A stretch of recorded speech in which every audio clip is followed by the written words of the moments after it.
lá, jogado lá em cima na casa de máquinas, um outro jogador, beleza, tranquilo. Não, mas eu não estou com 1, 2, 3 detectores no prédio. Eu estou com 3.000 detectores em todos os quartos e todos os cômodos do prédio. Cara, se eu colocar um sistema endereçável normal, tu pode ter certeza que no segundo dia eles desligaram o sistema. Porque a empregada passando o primeiro aspirador de pó já tocou o alarme de incêndio lá embaixo. Aí toca 1, toca 2, toca 3, toca 100, toca 200, toca 300, o pessoal pega aí, desliga. Aí eu vou num shopping, coloco um negócio desse. Primeiro mês o cara desliga. Desliga. Então, galera, seguinte primeiro. Não dá para colocar um sistema endereçável normal em áreas comerciais. Não dá para colocar numa indústria. Não dá, porque não dá para colocar. Não é porque a gente não quer colocar. Não dá para colocar. Sabe que tá? A gente fala, não dá, não tem como. Não tem como colocar. Simples, não é loucura. Por isso que a gente vê tanto sistema desligado. Existe uma densidade de fumaça que vai de 0 a 0,50, de 0 a 0,20, quando o detector atuar, você ainda respira e tem pouca irritação nos olhos. Quando você, um detector de 0,20 a 0,35, você tem irritação nos olhos. Com uma densidade de fumaça de 0,35 a 0,50, quando o detector acionar, você tem problema de respiração, irritação nos olhos e perda de visão. Para ele não detectar, imagina qual detector os caras usam. Para não dar problema, imagina o que os caras usam. O mais sensível, o menos sensível, eles usam mais ou menos aqui assim o detector. Para não acionar. É assim que é o mercado. Então, só para mostrar, então isso aqui é um detector que eu trouxe ali, esse é um detector algoritmo, onde ele analisa a temperatura, analisa a fumaça e ainda outras grandezas, como monóxido de carbono, etc. Então aqui nós estamos falando de um detector inteligente que faça isso. Então nós temos detector para isso? Tem. Ele analisa a curva de incêndio, ele verifica, ele dá primeiro, segundo, terceiro pré-alarme, ele faz um monte de verificações para tomar a decisão, tá? Inclusive para fazer teste. Eu vou lá com o sprayzinho lá, um spray, coloco o spray lá no teste, ele enxerga que é um spray e ele pergunta, realmente é um spray?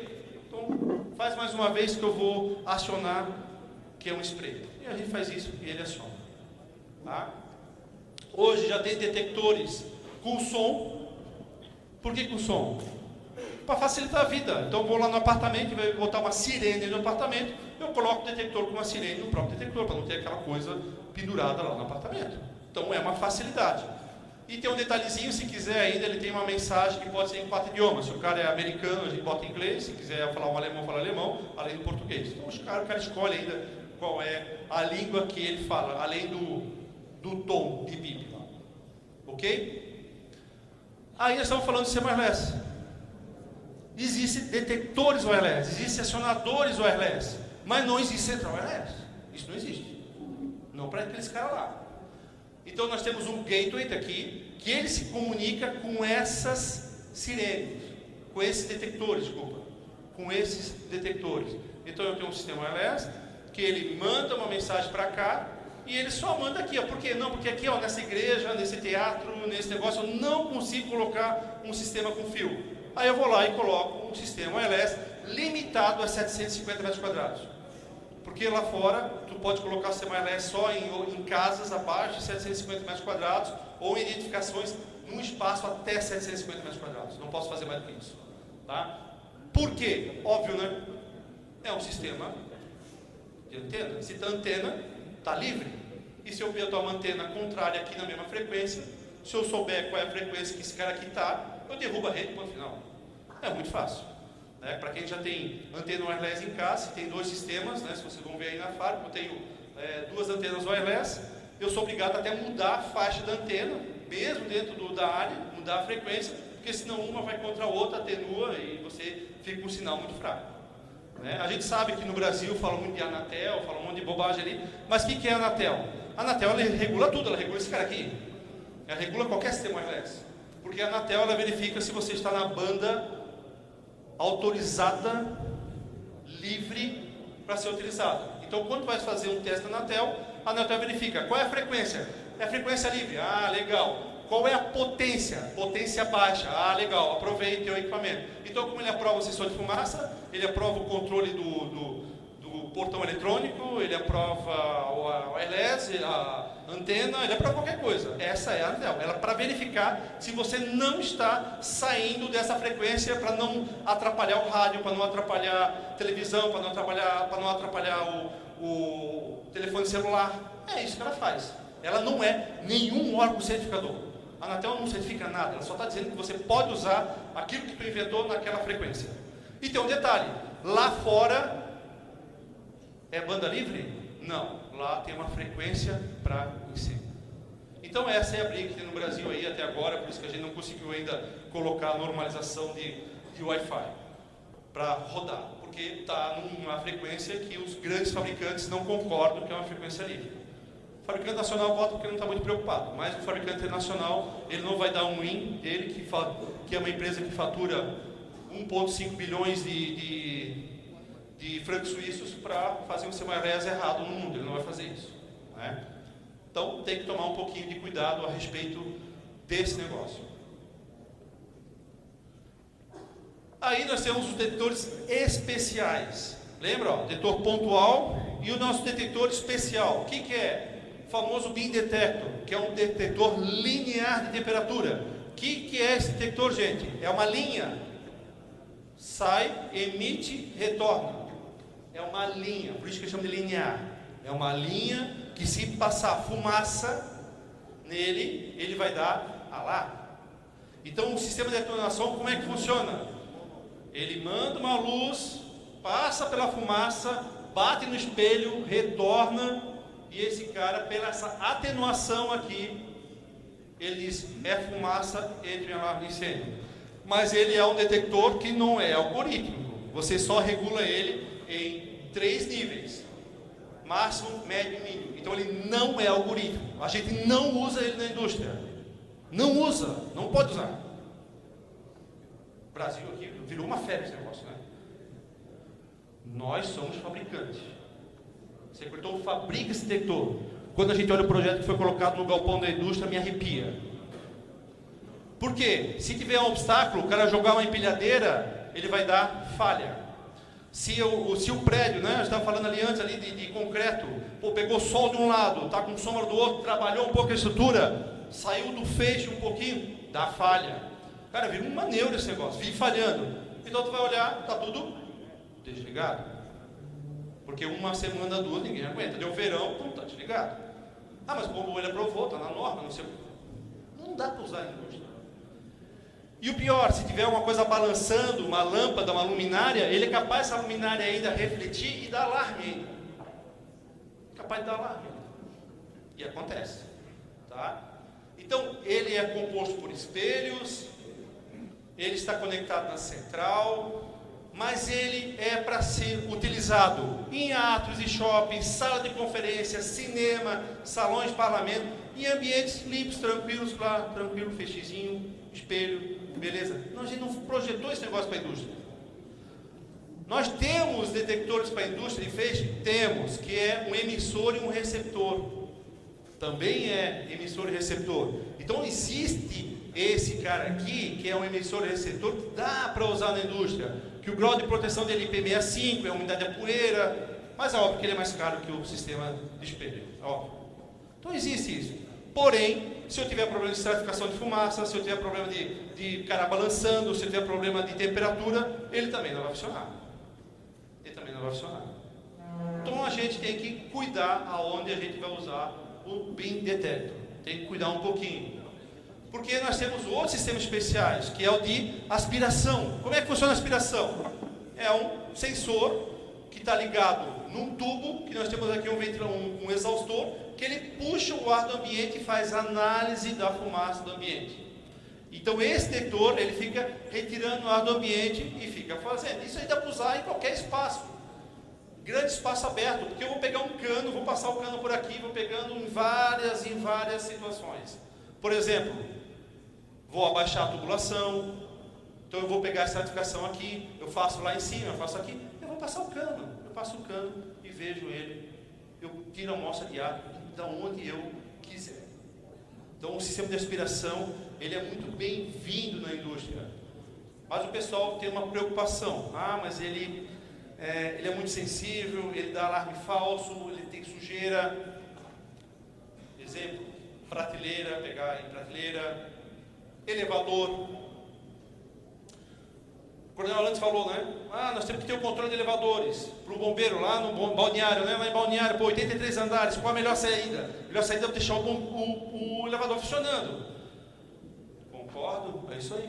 Tem que deixar o elevador funcionando. Quando é que eu vou saber que tem fumaça dentro do elevador? Não vou saber. Não, tu tem que saber.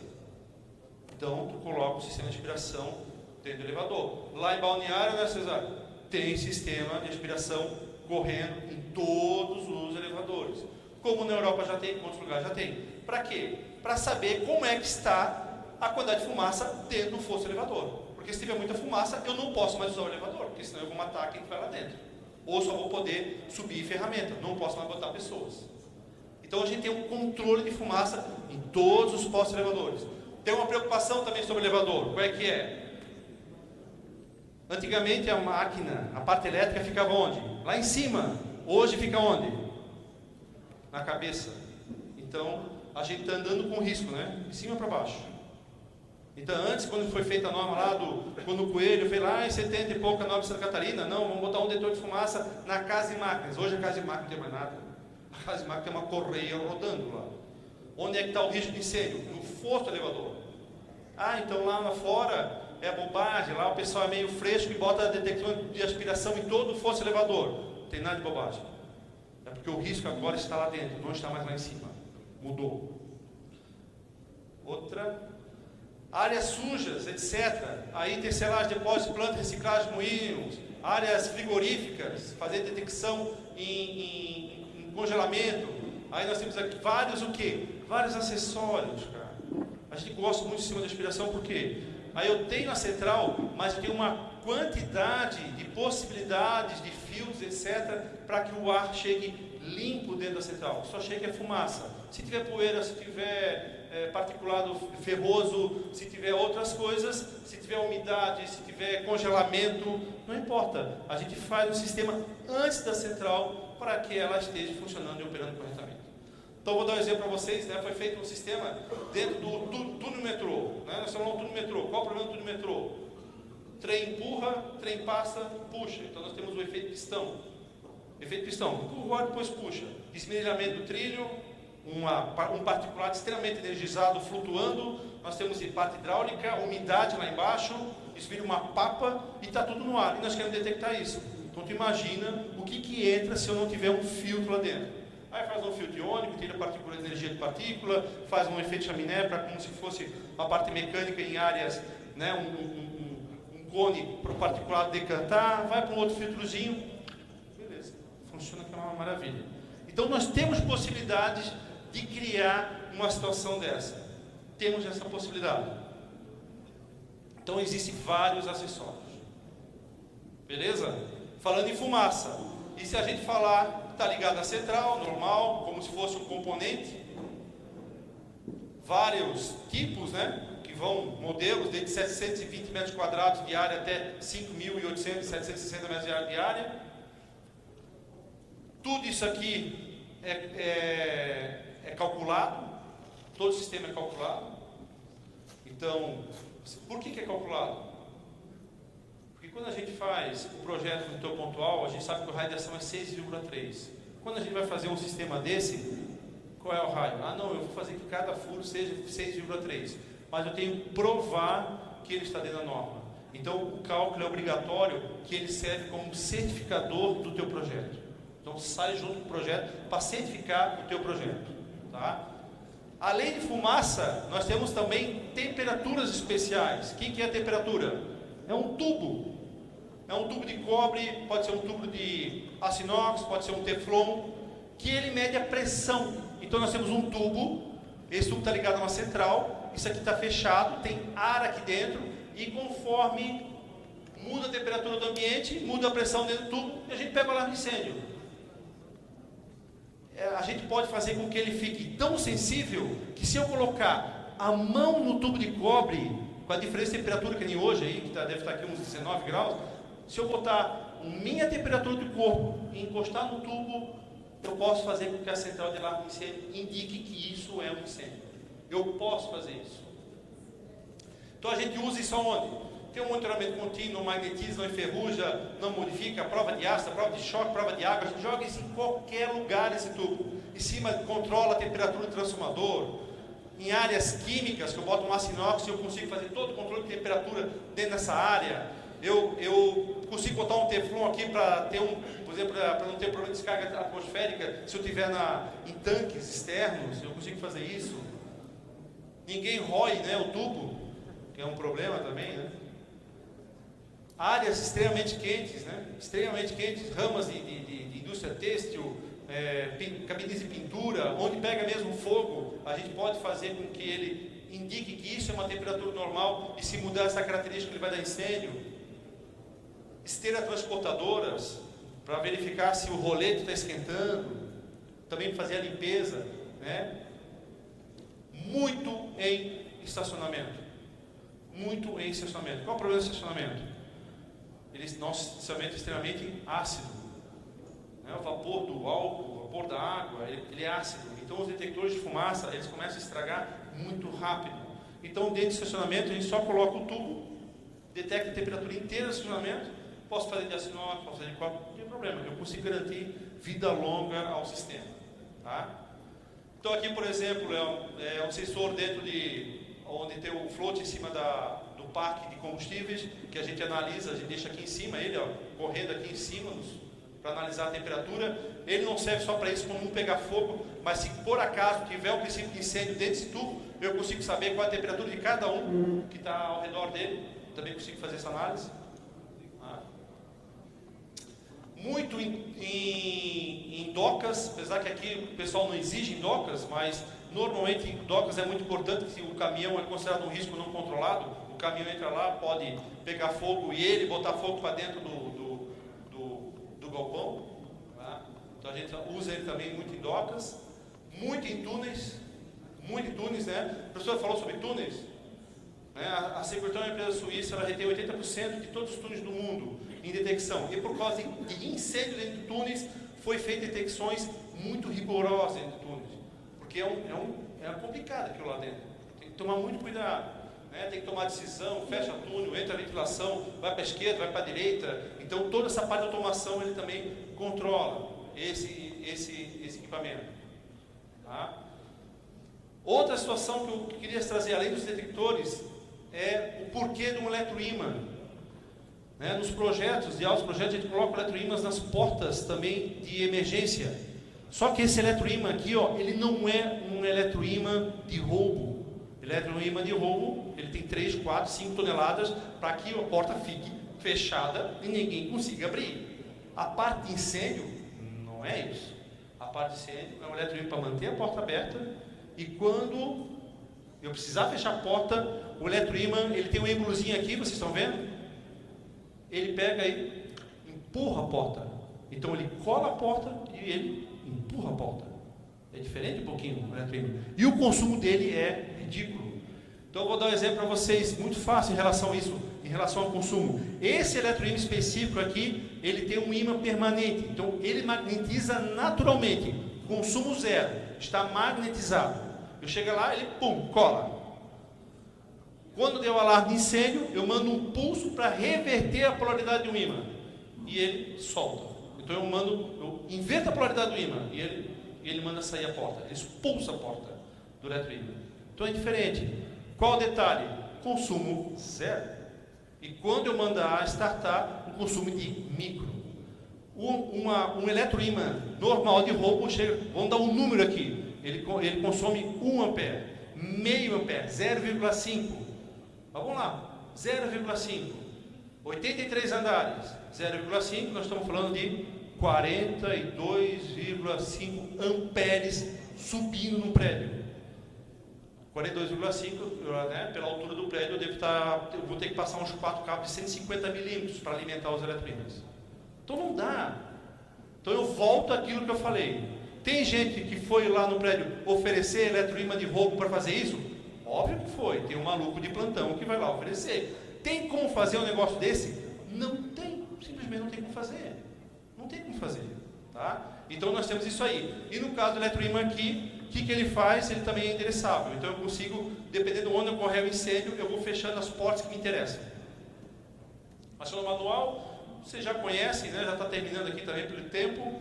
O importante do aciona manual é a gente verificar o grau de proteção, se ele é a prova de explosão, se é um IP67, um IP40, ele necessita da intervenção humana. É importante a gente observar isso aí. A distância entre eles vocês já conhecem também, a altura vocês já conhecem, no máximo 30 metros.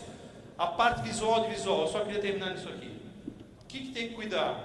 Sirene de roubo não é sirene de alarme de incêndio. Roubo, a gente quer matar o ladrão no susto. Incêndio, a gente não quer matar ninguém no susto. A gente quer só orientar. Então, nós temos uma quantidade suficiente que permita a sua visualização e audição. Então, eu estou falando lá do prédio. Nós tínhamos a sirene lá na área comum. Então, mas eu tenho um apartamento enorme. A gente chegou, olha, tem que botar uma sirene no apartamento, o cara não vai escutar. Ah, então tá, então vou botar. Não adianta eu aumentar o volume do corredor, eu tenho que botar uma sirenezinha lá dentro. Isso que é importante. Então, ele não pode inibir a comunicação verbal. Acima de 105 dBA, além dos avisadores sonoros, deve ter os avisadores visuais e deve ser instalado entre 2,20 m e 3,50 m, que é a parte normativa. E o grande detalhe, o som não pode ser semelhante a outros sinalizadores que não pertencem à rede de incêndio. Então, alarme de roubo não vale. Além do consumo, as pessoas ficam confusas em relação à sirene. É isso. Cabeamento, o pessoal já conhece, tem 3 formas de fazer o cabo. Nós temos um conduto metálico, plástico aparente, metálico.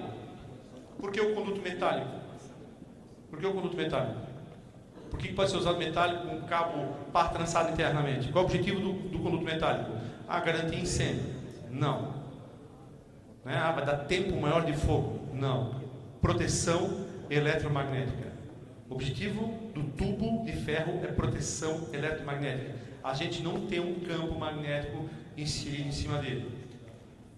Então, cara, um cabo blindado. Por que um cabo blindado? Porque se eu tirar a parte metálica que garante essa proteção de campo magnético, eu uso um cabo blindado que tem uma malha aterrada que faça com que o sistema não tenha interferência eletromagnética. Cara, para que eu estou exigindo isso aqui no fio se o RLS está liberado? É a mesma coisa. Por que eu tenho tudo isso aqui?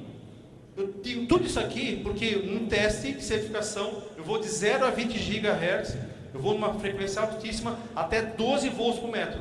Então eu tenho 12 volts por metro de campo magnético. Quem sabe 12 volts por metro de campo magnético fica estéreo o cara. Então eu tenho que aplicar uma potência enorme em todas as frequências e a central de alarme de incêndio e todo o sistema tem que ficar piozinho, quietinho, não pode acontecer nada. Se acontecer alguma coisa, o sistema está reprovado em todas as frequências.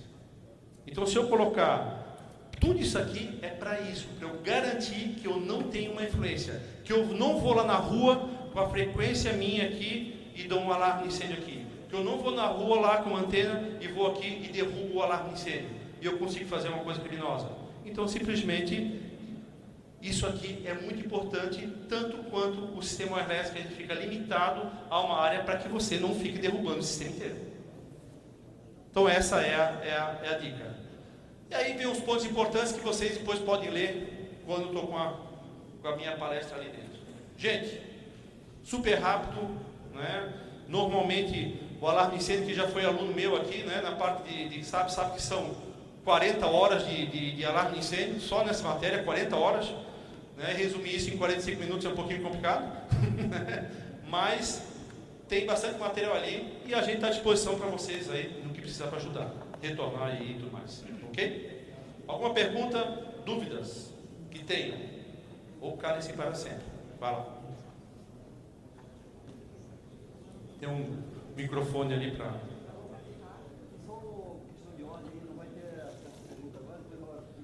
pode falar direto. Senão vai dar muito tempo já, né? A gente conversa, não tem problema. Beleza, pessoal? Obrigado pela atenção e a gente fica à disposição.